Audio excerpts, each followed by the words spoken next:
In today's video, I'm going to teach you how to set up chart of accounts in Xero. First, a quick overview. Your chart of accounts is the backbone of your bookkeeping.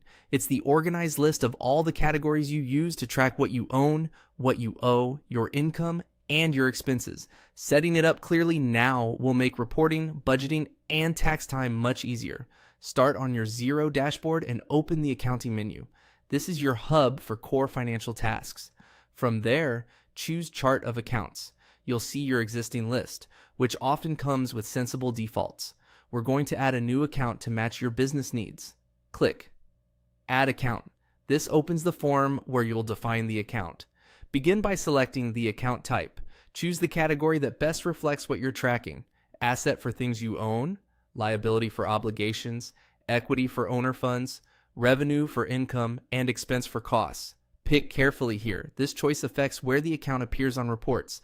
If you're setting up a bank account, note that those are usually created through the bank accounts area, not the general ledger form. Next, enter the code.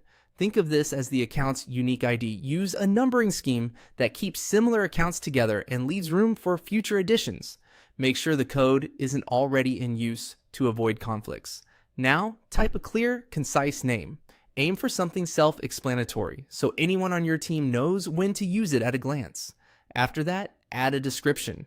This is a great place to include extra context, such as typical transactions that should post here or any internal guidance. A helpful description reduces miscoding and keeps your financials clean. Select the tax type that normally applies to this account. For many balance sheet accounts, no tax is appropriate. For income and expense accounts, choose the default sales or purchase tax rate you typically use. If you're unsure, check your local tax rules or consult an advisor. Getting this right up front prevents adjustments later. When everything looks good, click Save.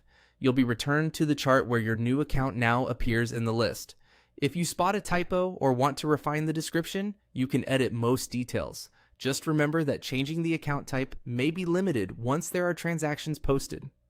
That's it. You navigated to accounting, opened the chart of accounts, added a new account, set the type, code, name, description, and tax settings, and saved it. Keep your naming consistent and your codes organized, and your reports will stay accurate and easy to read.